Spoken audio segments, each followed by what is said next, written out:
गावोगाव कायदा सुव्यवस्था टिकवण्यासाठी पोलिसांना खांद्याला खांदा लावून मदत करणाऱ्या पोलीस पाटलांनाच आता पोलीस ठाण्यात अपमानास्पद वागणूक मिळत असल्याचा धक्कादायक आणि संतापजनक प्रकार उघडकीस आलाय।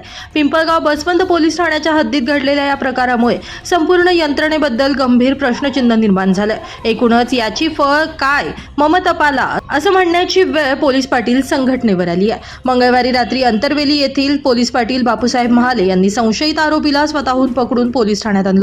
मात्र अपेक्षित सहकार्य करण्याऐवजी हवालदार चंद्रकांत निकम यांनी गावातील प्रतिष्ठित व्यक्तींसमोर महाले यांचा अपमान केल्याची घटना घडली। आरोपीची चौकशी करण्याचं सोडून पोलीस पाटलांना सुनावण्याचा प्रकार घडल्यानं संतापाची लाट उसळली आहे। हा प्रकार एकदाच घडला नाही तर यापूर्वीही कुंभारीचे पोलीस पाटील घनश्याम शिलाटे यांच्यासोबत अशाच पद्धतीनं अपमानास्पद वागणूक देण्यात आल्याचं समोर आलं होतं। लोणवाडी येथील एका गरीब मजुराकडून पैशांची मागणी केल्याचा गंभीर आरोपही करण्यात आलाय। त्यामुळे हवालदार निकम यांच्या वर्तणुकीवर मोठे प्रश्नचिन्ह निर्माण झाले।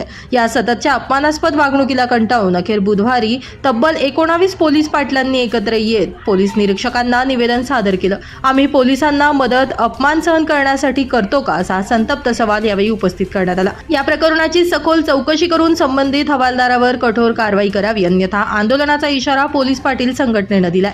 आता पोलीस प्रशासन यावर काय भूमिका घेतं याकडे सर्वांचं लक्ष लागलंय। निवेदन देताना ज्ञानेश्वर दौंड, बापूसाहेब महाले, तुकाराम पवार, नथू पाटील, रोहन होळकर, घनश्याम शिलाटे, रमेश चव्हाण, महेंद्र जाधव, ज्ञानेश्वर सताये, शालिनीताई शिंदे, लीलाताई कराटे, विजय वाळुंज, निशांत मोरे, दत्तू निफाडे, रमेश टाकाटे, भारत कोकाटे, अमोल साळुंखे, संजय कापसे, सचिन भवर आदी उपस्थित होते।